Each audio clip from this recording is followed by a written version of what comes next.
അമ്മേ പരിശുദ്ധമേ, അമ്മേ പരിശുദ്ധമേ, ദൈവമാതാവേ, കൃപാസനത്തിലൂടെ ഞങ്ങൾക്കും ഞങ്ങളുടെ ദേശത്തിനും അമ്മ മധ്യസ്ഥം തേടി തന്ന എല്ലാ അനുഗ്രഹങ്ങൾക്കും കൃപകൾക്കും ഞങ്ങളിപ്പോൾ ഹൃദയം നിറഞ്ഞ നന്ദി പറയുന്നു. അമ്മേ പരിശുദ്ധമേ, അമ്മേ പരിശുദ്ധമേ, ദൈവമാതാവേ, 2004 ഡിസംബർ 7-ാം തീയതി ഉച്ചകഴിഞ്ഞ് 2:30 കൃപാസനത്തിൽ സംഭവിച്ച അമ്മയുടെ പ്രത്യക്ഷപ്പെടലിനെ കുറിച്ച് തിരുസഭയ്ക്ക് സമർപ്പിച്ചിരിക്കുന്ന പഠനരേഖകളുടെ മേൽ സഭാത്മകമായ പഠനം ആരംഭിക്കുവാൻ ഞങ്ങൾ പ്രാർത്ഥിക്കുന്നു.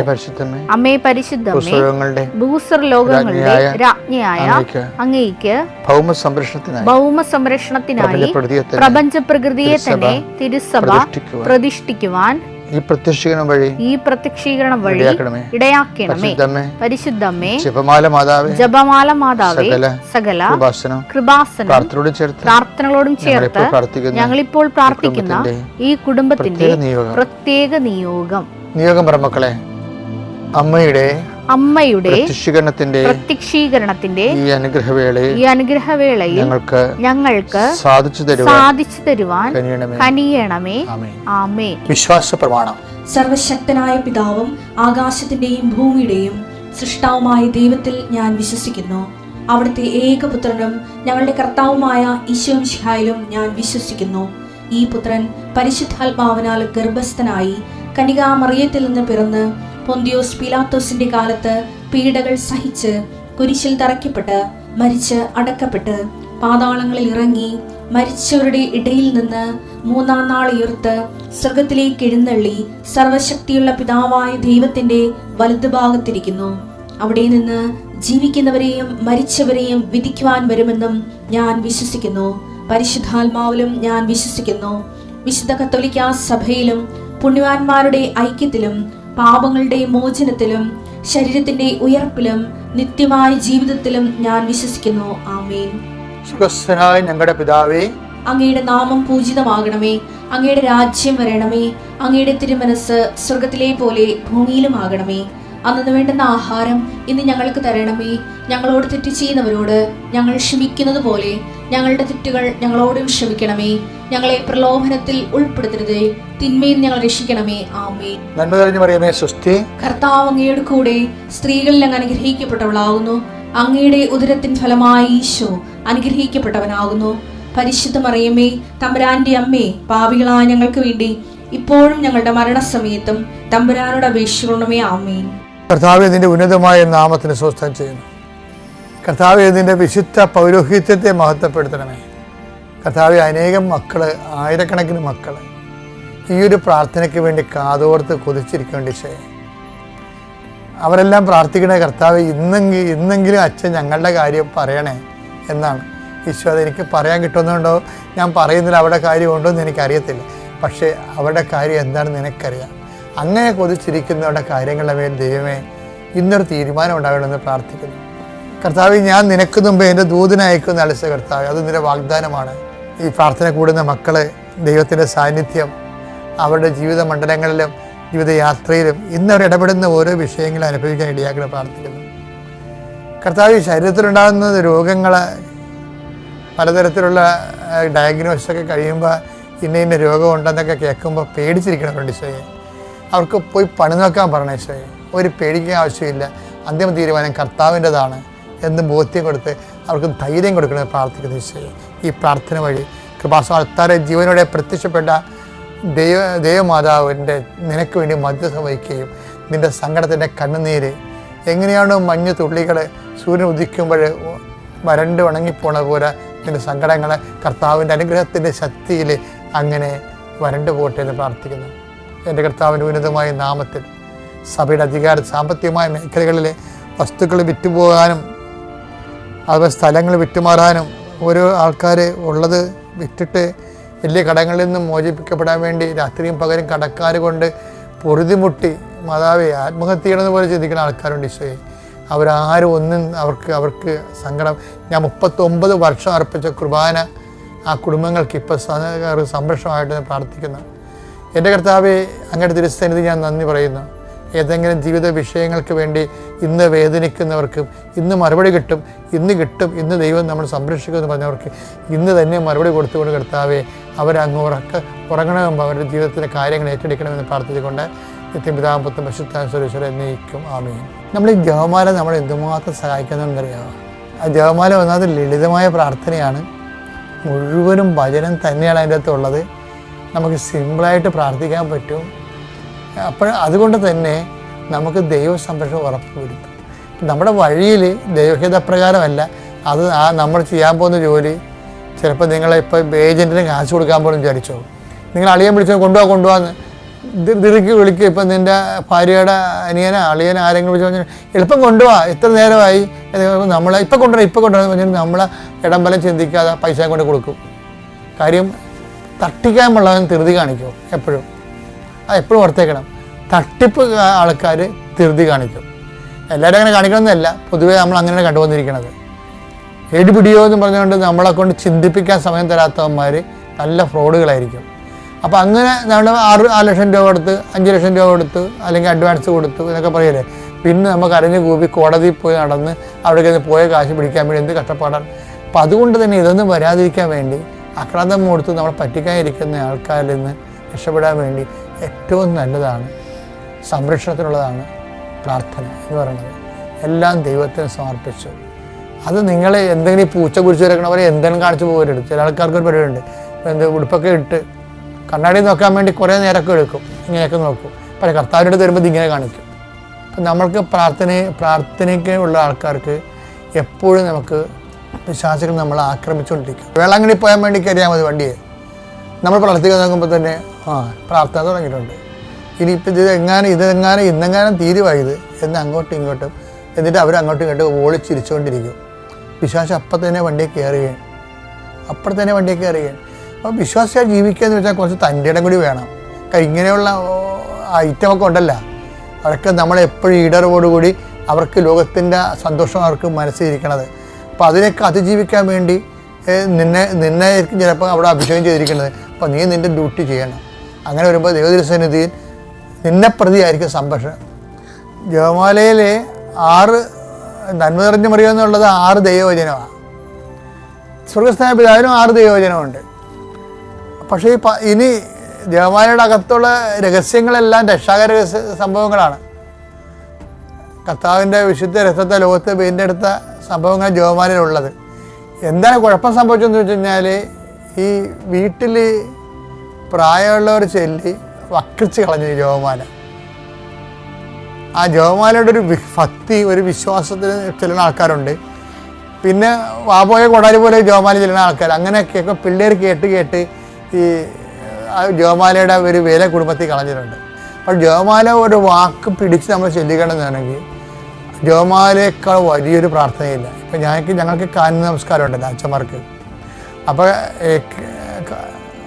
കാനോ നമസ്കാരം ചെല്ലിയാലും ഞാൻ ജപമാല ചെല്ലും. അതിൻ്റെ അപ്പുറത്ത് കാനോ നമസ്കാരത്തിന് ഇപ്പുറത്ത് 2 ജപമാല ചെല്ലും. എന്താ കാര്യം എന്ന് വെച്ച് കഴിഞ്ഞാൽ സമ്പൂർണ്ണ ആഹാരം എന്ന് പറഞ്ഞ ജപമാലയാണ്. കാരണം രക്ഷാകര സംഭവം മൊത്തം ഉള്ളത് ജപമാല ഇതാണ്. അപ്പോൾ അതുകൊണ്ട് തന്നെ നമ്മൾ എവിടെ പോകുമ്പോഴും ജപമാല ഒരു ദൈവത്തോട് നന്ദി പറയണം. ജപമാല തന്നതിന് എവിടെ പോകുമ്പോഴും ജപമാല നമുക്ക് ചെല്ലാം. ഇപ്പം നിങ്ങൾ കഴുത്തിടുകയും പോക്കറ്റിടുകയും ഒക്കെ ചെയ്യണമെന്ന് പേഴ്സിൽ വെക്കുകയും ചെയ്യണമാണ്. പേഴ്സിൽ വെക്കാൻ നമ്മൾ ആ രീതിയിൽ അതിനൊക്കെ ഒരു 5 മാർക്കാണ് ഉള്ളത് കഴുത്തിടുന്നവർ.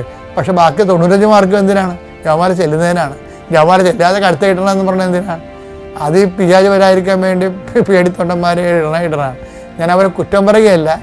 ജപമാല ചൊല്ലാതെ കഴുത്തെ മാത്രം ഇടുന്ന ആഭരണവും ആഡംബരവും പിന്നെ സംരക്ഷണമൊക്കെ ഇല്ലേ, അത് ആ ആൾക്കാർ ജപമാല ചൊല്ലണ കൂടി നമ്മളാണ് അത് പൂർണ്ണമാകണമെന്ന് ഉറപ്പിക്കാൻ വേണ്ടിയാണ്. ഇതിനകത്ത് 12 വചനങ്ങളുണ്ടെന്ന് ഞാൻ പറഞ്ഞില്ലേ. എന്താ കാര്യം? റോമ 1:16 എടുത്തേ. സുവിശേഷത്തെ പറ്റി ഞാൻ ലജ്ജിക്കുന്നില്ല. എന്തെന്നാൽ വിശ്വസിക്കുന്ന ഏവർക്കും ആദ്യം യഹൂദർക്കും പിന്നീട് ഗ്രീക്കുകാർക്കും അത് രക്ഷയിലേക്ക് നയിക്കുന്ന ദൈവശക്തിയാണ്. സുവിശേഷം രക്ഷയിലേക്ക് നയിക്കുന്ന ദൈവത്തിന്റെ ശക്തിയാണ്. റോമ 1:16. ജപമാല എന്ന് പറയുന്നത് മുഴുവനും സുവിശേഷമാണ്. അപ്പോൾ ജപമാലയും രക്ഷയിലേക്ക് നയിക്കുന്ന ദൈവത്തിൻ്റെ ശക്തി. രക്ഷ എന്ന് പറഞ്ഞാൽ ക്രിസ്തു അല്ലേ? അപ്പോൾ ജപമാല നമ്മളെ നയിക്കണമെങ്കിൽ ആ ക്രിസ്തുവിലേക്കാണ് നയിക്കണത്. ഉടമ്പടി എടുക്കുന്ന ഒരു വ്യക്തികൾക്കും ദൈവം ആ മനുഷ്യൻ ഉടമ്പടി എടുത്ത് പാമ്പ് കടിയാക്കാതിരിക്കാനല്ലേ? അദ്ദേഹത്തിന് വീടില്ല, അതുപോലെ തന്നെ ജോലിയുമില്ല, അതിൻ്റെ പേരിലെടുത്ത സ്ഥലമില്ല. അതെല്ലാം എങ്ങനെ റീസെറ്റ് ചെയ്ത് നോക്കിയാൽ നിങ്ങളെ സാക്ഷ്യം കേൾക്കണം കേട്ടോ. അതിൻ്റെ ഇടയ്ക്കാണ് ഇങ്ങനൊരു അപായം വന്നത്. പക്ഷേ അതിലും ദൈവം അവനെ സംരക്ഷിക്കും. അപ്പോൾ ഉടമ്പടി ഒരു സംരക്ഷണമാണ്. അപ്പോൾ നമ്മൾ നമ്മൾ വക്രതയില്ലാതെ വഞ്ചനയില്ലാതെയാണ് അത് വിശ്വസ്തയോടെ ചെയ്യണമെങ്കിൽ നമ്മൾ ദൈവത്തിൻ്റെ തിരുസന്നിധിയിലാണ്. കരുതുക, ദൈവത്തിൻ്റെ തിരുസന്നിധിയിൽ നിന്ന് വക്രത കാണിച്ചാൽ പരിഭ്രമം വരണത് അങ്ങനെയാണ്. ആൾക്കാർക്ക് പരിഭ്രമം വരികയില്ലേ? ജപ്തി നടപടി വരുമ്പോൾ പരിഭ്രമം വരും അല്ലേ? ഡോക്ടർമാർ പറഞ്ഞ് അത് ഹാർട്ടൊന്ന് ചെക്ക് ചെയ്യുന്നപ്പോൾ പരിഭ്രമമായിപ്പോയി. ഇതെങ്ങനെ പരിഭ്രമം വരണത്? ദൈവത്തിൻ്റെ തിരുസന്നിധിയിൽ നിന്ന് ആണ് നിങ്ങൾ നിൽക്കണമെങ്കിൽ പരിഭ്രമം ഉണ്ടാകത്തില്ല, അല്ലെങ്കിൽ പരിഭ്രമം ഉണ്ടാകും. അതാണ് വിഷയം. നമ്മുടെ സങ്കീർത്തനമാക്കി 30:8, സങ്കീർത്തനം 30:8-9. ശ്രുതികട ഹല്ലേലൂയ. 30-ാം സങ്കീർത്തനം 7-ാം തിരുവചനം. കർത്താവേ, അങ്ങയുടെ കാരുണ്യം എന്നെ ശക്തമായ പർവ്വതത്തെ പോലെ ഉറപ്പിച്ചിരുന്നു. അങ്ങ് മുഖം മറച്ചപ്പോൾ ഞാൻ പരിഭ്രമിച്ചു പോയി. Praise the Lord. ഇതാണ് വിഷയം. വക്രത വന്നാൽ മുഖം മറക്കുമെന്ന് പറഞ്ഞിട്ടുണ്ട് അല്ലേ? നിയമാവർത്തനം 32:20. വക്രത കാണിച്ചാൽ, ഉടമ്പടിയിൽ വക്രത കാണിച്ചാൽ പിന്നെ എന്ത് പറ്റും? ഞാൻ നിങ്ങളുടെ മുമ്പിൽ നിന്ന് എൻ്റെ മുഖം മറക്കും. പക്ഷേ മുഖം മറച്ചാൽ എന്ത് സംഭവിക്കാം? സങ്കീർത്തനം 30:7-8 എന്താണ്? പരിഭ്രമം ഉണ്ടാവും. ഈ പരിഭ്രമം എങ്ങനെ ഉണ്ടാക്കിയതാണ്? നമ്മളുണ്ടാക്കിയെടുത്തല്ലേ. പരിഭ്രമമില്ലാതെ ജീവിക്കാനുള്ള മെയിൻ സംഭവം എന്ത്? ഒരു വിഷയത്തിലും പരിഭ്രമമില്ലാതെ ജീവിക്കാൻ പറ്റും. എന്തെങ്ങനെ ജീവിക്കാൻ പറ്റും? ദൈവത്തിരുസന്നിധിയിൽ നിൽക്കാൻ. എങ്ങനെ? വിശ്വസ്തയോടെ, വക്രതയില്ലാതെ, കർത്താവിൻ്റെ വചനം പാലിച്ചുകൊണ്ട് കൈയടിച്ച് കർത്താവ് തൻ്റെ വാഗ്ദാനങ്ങളിലെ വിശ്വസ്തരാണ്. ഇൻ കേസ് ഉടമ്പടി കാലത്ത് ചെറിയ എന്തെങ്കിലും തരത്തിലുള്ള ഇതുപോലെ കരച്ചിൽ കണ്ടില്ലേ, സകലമായ ഒരു സാഹചര്യം വന്നു കണ്ട. പക്ഷേ അത് അന്ത്യമല്ല. അതിനെ അവർ പ്രാർത്ഥിച്ച് അതിജീവിച്ചോ ദൈവത്തിൻ്റെ വലിയ മഹത്വത്തിൻ്റെ വിഷയമായി മാറ്റിയത്. ഇതുപോലെ അതുകൊണ്ട് ബൈബിൾ എന്താ പറയണത്? ചില സമയത്ത് സന്ധ്യയിൽ കരച്ചിൽ വരാം, പക്ഷെ പ്രഭാതം വരുമ്പോൾ സന്തോഷമായി മാറും. അതാണ് നമ്മുടെ ജീവിത അനുഭവങ്ങളുടെ നേച്ചറാണ് പറയണത് കർത്താവിൻ്റെ വചനം. സന്ധ്യയിൽ കരച്ചിൽ വരുന്നു പറഞ്ഞ് 30-ാം സങ്കീർത്തനം 5-ാമത്തെ വാക്യം. ശ്രുതികട ഹല്ലേലൂയ.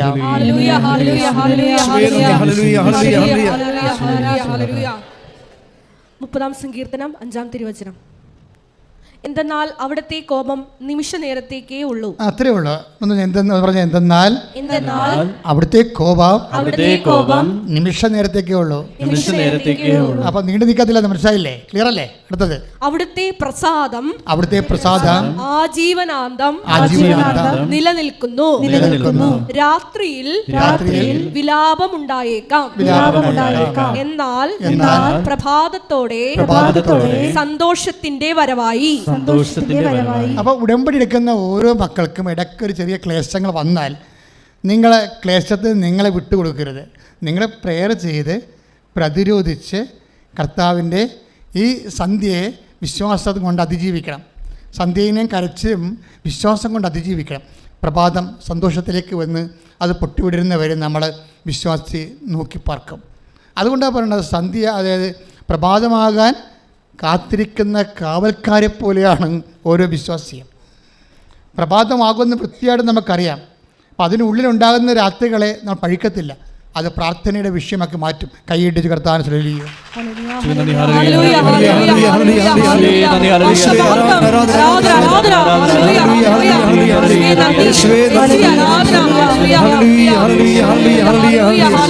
ഉടമ്പടി നമ്മൾ ആത്മാവിലും സത്യത്തിലും ഉള്ള ഒരു ദൈവ ശുശ്രൂഷയാണ്.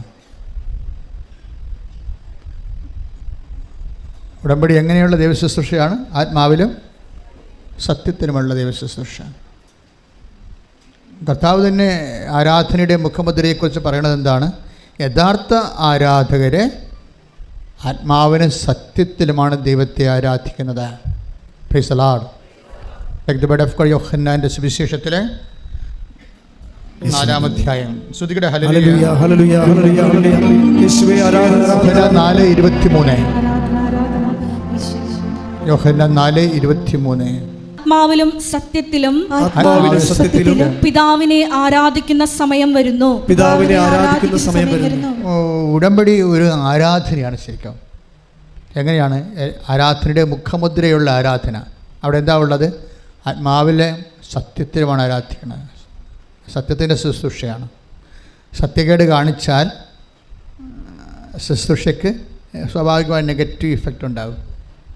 കഴിഞ്ഞ ദിവസങ്ങളിൽ ഇവിടെ സാക്ഷ്യം ഉണ്ടായത് മോഡിയെന്നും പറഞ്ഞ ചേച്ചിയാണ്. ഭോപ്പാലിൽ നിന്നൊരു സാക്ഷ്യം, നിങ്ങളത് കണ്ടു കാണും. എന്താ ഭോപ്പാലുകാരത്തിയുടെ സാക്ഷ്യം, മോഡി ചേച്ചിയുടെ സാക്ഷ്യം എന്താ? അവർ 2019 ഉടമ്പടി എടുത്ത ആളാണ്. ഉടമ്പടി എടുത്തു എന്നുള്ള കാര്യം സത്യമാണ്.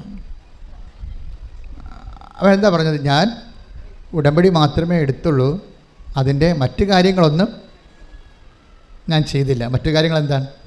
അതിൽ കുറേ ശുശ്രൂഷകളില്ലേ, അപ്പോൾ ഞാൻ പ്രത്യക്ഷീകരണ പ്രാർത്ഥന മാത്രമേ ചെയ്തുള്ളൂ എന്നാ പറഞ്ഞത്. അപ്പം അതിൻ്റെ അകത്ത് എന്തെല്ലാം കാര്യമുണ്ട്? ആ പ്രാർത്ഥനയുടെ 20% മാത്രമേ അവർ ചെയ്തുള്ളൂ, അതാണ് സംഭവം. അതിൻ്റെ അകത്ത് 40% വേറെയുണ്ട്. എന്താ ഉള്ളത്? അത് പ്രേക്ഷിത പ്രവർത്തനങ്ങളാണ്. കർത്താവിനെ അറിയാത്തവരെ അറിയിക്കുന്ന, അറിഞ്ഞവരെ ആഴപ്പെടുത്തുന്ന പ്രേക്ഷിത പ്രവർത്തനങ്ങൾ. പിന്നെ 40% ഉള്ളത് എന്താണ്? ജീവകാരുണ്യ പ്രവർത്തനങ്ങളാണ്. അവൻ പറയുന്നത് പോലെ ചെയ്യുന്ന ജീവകാരുണ്യ പ്രവർത്തനങ്ങളാണ്. അപ്പോൾ 80% അവർ വിട്ടുകളഞ്ഞ്. 80%, അതായത് 40% ഇവാഞ്ചലൈസേഷൻ പ്രവർത്തനങ്ങളുണ്ട്, പ്രേക്ഷിത പ്രവർത്തനങ്ങൾ, സുവിശേഷ വേല, അതവർ വിട്ടുകളഞ്ഞ്. 40% ജീവകാരുണ്യ പ്രവർത്തനങ്ങളുണ്ട്, അതും അവർ വിട്ടുകളഞ്ഞ്. അവർ ഏറ്റവും എളുപ്പമുള്ളത് മാത്രം എടുത്ത്. എന്താണ്? പ്രത്യക്ഷീകരണ പ്രാർത്ഥന. അപ്പോൾ അത് സത്യത്തിൻ്റെ ഉടമ്പടി അല്ല. ശരിക്കും സത്യത്തിൻ്റെ ഉടമ്പടി അല്ല. എന്താ സംഭവിച്ചത്? അവർ പറഞ്ഞു ഞാൻ പേപ്പർ പോലും വാങ്ങിച്ചില്ലെന്നാണ് പറഞ്ഞത്. അവരെ സത്യമായിട്ട് പറഞ്ഞു, ചിലർ പേപ്പർ വാങ്ങിച്ചില്ല എന്ന് പറഞ്ഞ്. ചില അണ്ണന്മാർ അതല്ല ചെയ്തിരിക്കുന്നത്, പേപ്പർ വാങ്ങിക്കും, ഇവിടെ വെച്ചിട്ട് പോകും. മനുഷ്യരെന്നറിയാൻ പാടില്ല. പേപ്പർ വാങ്ങിച്ചിട്ട് ന്യൂട്രലിൽ ഇവിടെ വെച്ചിട്ട് പോകും. അവർക്ക് കൊടുക്കാൻ കഴിയില്ല, അതാണ് പ്രശ്നം. അവർ കർത്താവിനെ അറിയാത്തവരെ അറിയിക്കാൻ കഴിയില്ല, അറിഞ്ഞവരെ ആഴപ്പെടുത്താൻ കഴിയില്ല, പ്രേക്ഷിത പ്രവർത്തനം ചെയ്യാൻ കഴിയില്ല. അപ്പോൾ നിങ്ങൾ ഓർക്കേണ്ടത്, ഇത് കഴിഞ്ഞ ആഴ്ചയിൽ വായിച്ചത് 14 കെട്ട്, ഒരു കെട്ട് മേടിക്കാൻ പറഞ്ഞിട്ട് 14 കെട്ട് മേടിച്ച് 14 ജില്ലയിൽ പോയ ആൾക്കാരുടെ കൂടെയാണ് നിങ്ങൾ മത്സരിക്കണത്. മനസ്സിലായില്ലേ? അതിശക്തനായ സുവിശേഷ പ്രവർത്തകരുടെ കൂടെ നിങ്ങൾ ഈ സീറോ സുവിശേഷമുള്ള ആൾക്കാർ മത്സരിക്കണത്. അവിടെയാണ് ഒരു പ്രോബ്ലം ആവശ്യിക്കുന്നത്. കാര്യം എന്താണെന്ന് വെച്ചാൽ ഇത് ചെയ്യുന്ന ഒരു സാക്ഷ്യം ഉണ്ടായിരുന്നല്ലോ, ഇത് ചെല്ലുന്ന പ്രാർത്ഥനയല്ല, ചെയ്യുന്ന പദ്ധതിയാണെന്ന് അല്ലേ. അപ്പോൾ ഇതിൻ്റെ പ്രോബ്ലം വെച്ച് കഴിഞ്ഞാൽ ഇത് സത്യത്തിലാണ് ഇത് നമ്മൾ ദൈവത്തെ ആരാധിക്കുന്നത്. അപ്പം അതിൻ്റെ 80% സംഭവങ്ങൾ നമ്മൾ ചെയ്യാനുള്ളതാണ്, ചൊല്ലാനുള്ളതല്ല. അപ്പോഴൊരു കള്ളത്തരമായിട്ട് കാപട്യമായിട്ട് വരും. അത് നമ്മൾ ഉടമ്പടി ഏതെങ്കിലും തരത്തിൽ സ്കൾക്ക് ചെയ്യണമെങ്കിൽ അതൊരു കള്ളത്തരമായിട്ട് വരും.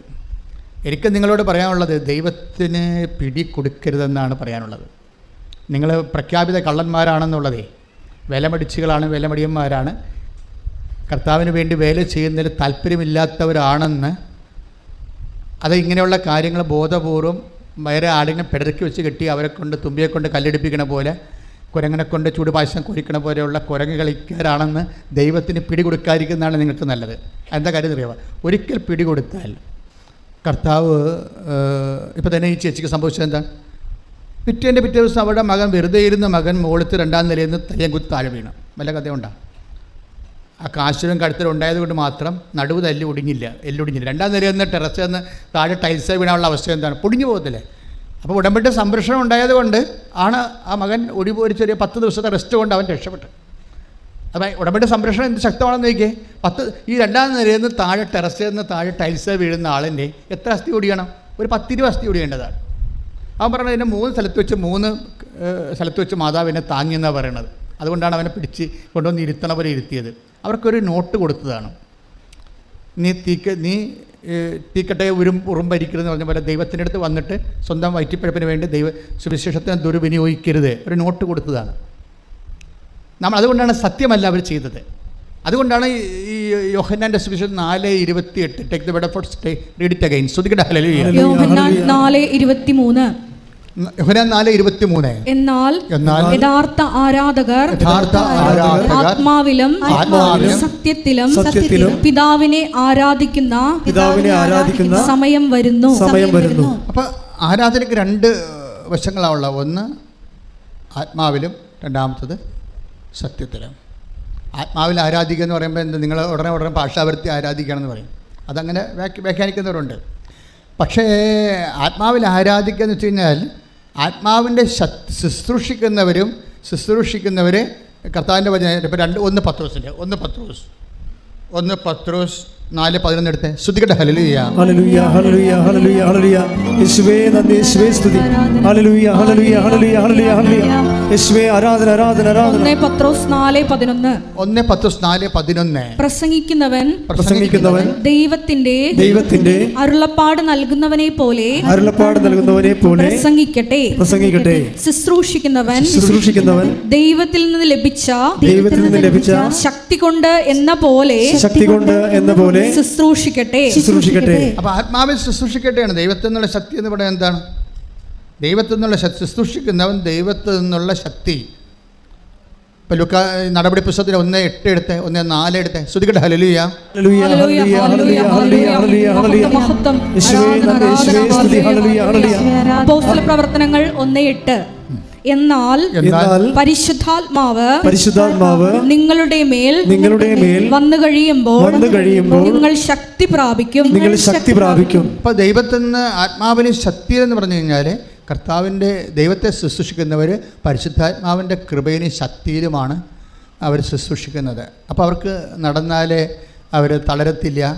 കുറേ കാര്യങ്ങൾ ആത്മാവിൻ്റെ ശക്തിയിൽ പ്രവർത്തിക്കുന്നതിനെക്കുറിച്ച് കർത്താവിൻ്റെ വചനം ഒത്തിരിയേറെ പറയുന്നുണ്ട്. അവർ നടന്നാൽ ക്ഷീണിക്കത്തില്ല. Take the word of God. ശ്രുതിക്കട്ടെ. ഹല്ലേലൂയ ഹല്ലേലൂയ ഹല്ലേലൂയ ഹല്ലേലൂയ ഹല്ലേലൂയ ഹല്ലേലൂയ. യേശുവേ നന്ദി, യേശുവേ സ്തുതി. ഒരു പാട്ട് പാടാം. ശ്രുതിക്കട്ടെ. ഹല്ലേലൂയ ഹല്ലേലൂയ ഹല്ലേലൂയ ഹല്ലേലൂയ ഹല്ലേലൂയ. യേശുവേ നന്ദി, യേശുവേ സ്തുതി. ഹല്ലേലൂയ ഹല്ലേലൂയ ഹല്ലേലൂയ ഹല്ലേലൂയ ഹല്ലേലൂയ ഹല്ലേലൂയ. യെശയ്യാ 40:31. യെശയ്യാ 40:31. എന്നാൽ ദൈവത്തിൽ ആശ്രയിക്കുന്നവർ വീണ്ടും ശക്തി പ്രാപിക്കും. അവർ കഴുകന്മാരെ പോലെ ചിറകടിച്ചുയരും. അവർ ഓടിയാലും ക്ഷീണിക്കുകയില്ല. നടന്നാൽ തളരുകയുമില്ല. അപ്പോൾ ഓടിയാലും ക്ഷീണിക്കാത്ത, നടന്നാലും തളരാതെ കർത്താവിൻ്റെ ശുശ്രൂഷ ചെയ്യണമെങ്കിൽ എന്ത് വേണം? കർത്താവിൻ്റെ ആത്മാവിൻ്റെ ശക്തി വേണം. ചില ആൾക്കാർക്ക് ക്ഷീണിച്ചു, തളർന്നു, നിർത്തി, മതി എന്നൊക്കെ പറയുന്നില്ലേ? അതും മനുഷ്യാരൂപിയിൽ ശുശ്രൂഷ ചെയ്തിട്ട് അങ്ങനെ പറയണത്. മനുഷ്യാരൂപിയിൽ. അതുകൊണ്ടാണ് നിങ്ങൾ കുറച്ച് ചോദിച്ച് കഴിയുമ്പോൾ എന്തെങ്കിലും കാര്യങ്ങളൊക്കെ നടന്നില്ലെങ്കിൽ അപ്പോൾ തന്നെ നിങ്ങൾ ഡൗൺ ആകും. ഓഫർ ലെറ്റർ വന്നില്ല, വിസ വന്നില്ല എന്നൊക്കെ പറയുമ്പോൾ പിന്നെ പത്രം കൊടുക്കാനൊക്കെ ഒരു മടിയാകും. എന്താ കാര്യം? നിങ്ങൾ പത്രം കൊടുത്തു, പ്രേക്ഷിതപ്രവർത്തനം ചെയ്തു, പക്ഷെ അത് മനുഷ്യാരൂപിയിലാണ്, ദൈവാരൂപിയിലല്ല. ശുശ്രൂഷിക്കുന്നവൻ എന്താ പറഞ്ഞിരിക്കുന്നത്? 1 യോഹന്നാൻ 1:4-11 എന്താ പറഞ്ഞത്? നിങ്ങൾ ശുശ്രൂഷിക്കുന്നവൻ ആത്മാവിൻ്റെ ശക്തി ശുശ്രൂഷിക്കട്ടെ. പറഞ്ഞേ. ശുശ്രൂഷിക്കുന്നവൻ ആത്മാവിന്റെ ശക്തി കൊണ്ട് ശുശ്രൂഷിക്കട്ടെ. അപ്പോൾ ഈ ആത്മാവിൻ്റെ ശക്തിയിലല്ല നിങ്ങൾ രോഗികളെ കാണാൻ പോയതും ജീവകാരുണ്യ പ്രവർത്തിച്ചതും മാനുഷികമായ ശക്തിയിലാണ്. അതുകൊണ്ടാണ് 3 പ്രാവശ്യം കൊടുത്തു കഴിഞ്ഞപ്പോഴും ഓഫർ ലെറ്റർ വരാഞ്ഞപ്പോൾ നിങ്ങൾ ഒടിഞ്ഞു പോയതിൻ്റെ കാരണം അതാണ്. നിങ്ങൾ ആ വിഷയം ചെയ്തത് പ്രേക്ഷിത പ്രവർത്തനമായിട്ടല്ല, മാനുഷികമായൊരു വർക്കായിട്ട് ചെയ്തതാണ്. ഉടമ്പടി എടുത്തത് കൊണ്ട് ഞാൻ സ്വാഭാവികമായിട്ട് ഇങ്ങനെ ചെയ്തു. അങ്ങനെ ചെയ്താൽ നിങ്ങൾ തളരും. പക്ഷേ ഐസയ എന്താ എഴുതിയിരിക്കണം? 46:2. Take the word of God, read it again. Hallelujah. Hallelujah. Hallelujah. Hallelujah. Hallelujah. യെശയ്യാ 40:31. എന്നാൽ ദൈവത്തിൽ ആശ്രയിക്കുന്നവർ വീണ്ടും ശക്തി പ്രാപിക്കും. അവർ കഴുകന്മാരെ പോലെ ചിറകടിച്ചുയരും. അവർ ഓടിയാലും ക്ഷീണിക്കുകയില്ല. നടന്നാൽ തളരുകയുമില്ല. Praise the Lord. അപ്പോൾ ഈ പരിശുദ്ധാത്മാവിലാണ് നമ്മൾ കർത്താവിൻ്റെ ശുശ്രൂഷ ചെയ്യുന്നതെങ്കിൽ അതെന്താ ചെയ്യേണ്ടതെന്ന് വെച്ച് കഴിഞ്ഞാൽ, നിങ്ങൾ ഓരോ ശുശ്രൂഷ ചെയ്യുകയില്ലേ, ഒരു പത്രം കൊടുക്കുക, രോഗികളെ പോയി കാണുക, ജീവകാരുണ്യ പ്രവർത്തനങ്ങൾ ചെയ്യുക, അങ്ങനെയൊക്കെ നിങ്ങൾ ചെയ്യുമ്പോൾ ഇതെപ്പം തീരുമെന്ന് പറഞ്ഞ് ചെയ്യണത് മനുഷ്യ പ്രവർത്തനമാണ്. മനസ്സിലായി? ഇതെപ്പം തീരും, ഈ 5 ഉണ്ട്, ഇതെവിടെ കൊടുക്കാനാണ്, ഇതൊക്കെ ചോദിച്ചു പിച്ചും പേയും പറഞ്ഞൊക്കെ ചില ഭ്രാന്തികൾ ചെയ്യത്തില്ലേ, അതാ മനുഷ്യ പ്രവർത്തനം. പക്ഷേ നിങ്ങൾ ചെയ്യേണ്ടത് എന്താണ്? ഓരോ ശുശ്രൂഷ ചെയ്യുമ്പോഴും കർത്താവേ നിൻ്റെ നാമത്തെ മഹത്വപ്പെടുത്തണമേ. ഈശോയുടെ ഒരു നിശ്വാസഗതി അറിയാമല്ലോ. ഈശോനെ വെറുതെ ഉറങ്ങിക്കിടക്കണ ഈശോനെ തട്ടി പിടിച്ചാൽ പറയും ദ കിങ്ഡം കം, ഈ വെറുതെ ഉറങ്ങിക്കിടക്കുന്ന കർത്താവിനെ ഒന്ന് തട്ടി വിളിച്ചാൽ, ശിഷ്യന്മാർ തട്ടി വിളിച്ചാൽ ഉടനെ ഈശോയുടെ ശ്വാസനിശ്വാസങ്ങൾ എന്താണ്? അങ്ങയുടെ നാമം പൂജിതമാകണമേ, അങ്ങയുടെ രാജ്യം വരണമേ. അതാണ് സംഭവം. പരിശുദ്ധ പ്രവർത്തനം എന്ന് പറഞ്ഞാൽ ദൈവരാജ്യം വരാൻ വേണ്ടിയാണ് ഇത് ചെയ്യണത്. നമ്മൾ മനസ്സിലായില്ലേ? നിങ്ങളുടെ ഉടമ്പടിയിൽ IELTS പാസ്സാകാനല്ല ചെയ്യണത്. നമ്മൾ പരിശുദ്ധ പ്രവർത്തനം ചെയ്യണത് എന്തിനാണ്? ദൈവരാജ്യം വരാൻ വേണ്ടിയാണ് ചെയ്യണത്. പ്രാർത്ഥിക്കുക, കർത്താവ് ദൈവമേ, ഉടമ്പടിയുടെ ഓരോ പരിശുദ്ധ പ്രവർത്തനങ്ങളും ദൈവസ്നേഹത്തോടെ ഞങ്ങൾ ചെയ്യുമ്പോൾ ദൈവരാജ്യം ഞങ്ങളിലും സമൂഹത്തിലും യേശുവിന്റെ വചനത്തിന്റെ ഭരണക്രമങ്ങള് നിലവിൽ വരുന്ന സഭ പരിശുദ്ധാത്മാവിൽ വീണ്ടും നിറയപ്പെടുവാൻ ഞങ്ങളെ ഉപകരണമാക്കുന്നതിന് ഉടമ്പടിയുടെ ഓരോ പ്രേക്ഷിത പ്രവർത്തനങ്ങളിലൂടെ അങ്ങേ സ്തുതിക്കുന്നു, അങ്ങേ ആരാധിക്കുന്നു, മഹത്വപ്പെടുത്തുന്നു. സുവിശേഷം കൈമാറ്റത്തിനായി എന്നെ ശിഷ്യസ്ഥാനത്തേക്ക് ഉയർത്തിയതിന് അങ്ങേക്ക് നന്ദി പറയുന്നു. പരിശുദ്ധ പരമദിവ്യകാരുണ്യത്തിന് നമ്മൾ ഓരോ പ്രേക്ഷിത വേല ചെയ്യുമ്പോഴും നിങ്ങൾ ചെയ്യേണ്ടത്, പരിശുദ്ധാത്മാവേ എന്നിൽ നിറയണമേ, പരിശുദ്ധാത്മാവേ എന്നെ അഭിഷേകം ചെയ്യണമേ, പരിശുദ്ധാത്മാവേ എന്നെ സ്വർഗത്തിന്റെ ഉപകരണമാക്കണമേ. ഒന്ന് പറഞ്ഞേ, പരിശുദ്ധാത്മാവേ എന്നിൽ നിറയണമേ, പരിശുദ്ധാത്മാവേ എന്നിൽ നിറയണമേ, പരിശുദ്ധാത്മാവിനെ അഭിഷേകം ചെയ്യണമേ, പരിശുദ്ധാത്മാവേ എന്നെ അഭിഷേകം ചെയ്യണമേ, പരിശുദ്ധാത്മാവിനെ സ്വർഗത്തിന്റെ ഉപകരണമാക്കണമേ, പരിശുദ്ധാത്മാവേ എന്നെ സ്വർഗത്തിന്റെ ഉപകരണമാക്കണമേ, ദൈവരാജ്യത്തിന്റെ വ്യാപനത്തിനായി എന്നെ ഉപയോഗിക്കണമേ, ദൈവരാജ്യത്തിന്റെ വ്യാപനത്തിനായി ദൈവമഹത്വത്തിനായി എന്നെ ഉപയോഗിക്കണമേ. പരമദിവ്യകാരുണ്യത്തിന് സാധാരണ ഒരു ഫംഗ്ഷൻ അല്ലാതെ ഒരു മിഷനായിട്ട് ചെയ്യണം. അപ്പോഴാണ് ദൈവകൃപ നമ്മളിലേക്ക് വരുന്നത്. സാധാരണ എന്താ കാരണത്തില്ല, ഉടമ്പടിയുടെ ഓരോ സാക്ഷ്യങ്ങൾ കേൾക്കുമ്പോൾ നിങ്ങൾക്ക് മനസ്സിലാവത്തില്ലേ അത് എന്തുമാത്രം സത്യമാണെന്ന്. ഇപ്പോൾ കഴിഞ്ഞ ദിവസത്തെ ഒരു സാക്ഷ്യം എന്താണ്? അമ്മിണി ശ്രീധരൻ്റെ സാക്ഷ്യം നിങ്ങൾ കേട്ടില്ലേ? അത് അമ്മിണി ശ്രീധരൻ്റെ സാക്ഷ്യം. അമ്മിണി ശ്രീധരൻ്റെ പ്രശ്നം എന്താ? തൊടുപുഴ എന്താ അവരുടെ പ്രശ്നം? അവർക്ക് ഒരു വസ്തു വിറ്റ് മാറിയാൽ മാത്രമേ സർവൈവ് ഉള്ളൂ, നിലനിൽക്കാൻ പറ്റത്തുള്ളൂ. അപ്പോൾ അവർക്ക് കൃപാസനം പത്രം കിട്ടിയ സമയം തൊട്ട് തന്നെ അവരുടെ മനസ്സിലൊരു ആന്തിപ്പുണ്ട്, ഒരു ആകർഷണം. എന്താണ്? എത്രയും വേഗം അമ്മയെ വന്ന് കാണണം. എനിക്ക് കണ്ട, അപ്പോൾ ആരോ കൊടുത്തൊരു കൃപാസനം പത്രമാണ്. അത് കൊടുത്തപ്പോൾ വെറുതെ ഇരുന്ന കല്ലുപോലെ ഇരുന്ന അമ്മിണി ശ്രീധരൻ്റെ ഉള്ളിലൊരു ആന്തിപ്പ് വന്ന്, എന്താണ്? എനിക്ക് അമ്മയെ കാണണം, എനിക്ക് അമ്മയെ കാണണം. അമ്മയെ കാണുമ്പോൾ എല്ലാ പ്രശ്നവും പരിഹാരം ഉണ്ടാകും. ആ സത്യമാണല്ലോ. എല്ലാ പ്രശ്നത്തിനും പരിഹാരം ഉണ്ടാകുന്ന ആളെയാണല്ലോ അമ്മ ലോകത്തിന് കൊടുത്തത്. ആരാണത്? ഈശോ അല്ലേ? ഈശോയെക്കുറിച്ച് എന്നാ വചനം പറയണത്? യേശുക്രിസ്തു സകല വാഗ്ദാനങ്ങളും, ഞാൻ എപ്പോഴും മനസ്സിൽ ഓർക്കണം, ഉടമ്പടിയുടെ ആണി വചനമാണ്. എന്താണ് സകല വാഗ്ദാനങ്ങൾ? ഏറ്റു പറഞ്ഞേ, സകല വാഗ്ദാനങ്ങളും ക്രിസ്തുവിൽ അതേ എന്ന് തന്നെ. ഒന്ന് കുറഞ്ഞ 1:20 ശ്രുതികട ഹല്ലേലൂയ.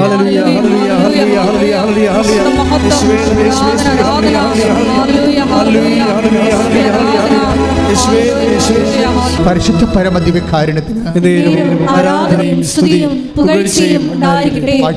2 കൊരിന്തോസ് 1:20. ദൈവത്തിന്റെ സകല വാഗ്ദാനങ്ങളും, ദൈവത്തിന്റെ സകല വാഗ്ദാനങ്ങളും ക്രിസ്തുവിൽ അതേ എന്ന് തന്നെ.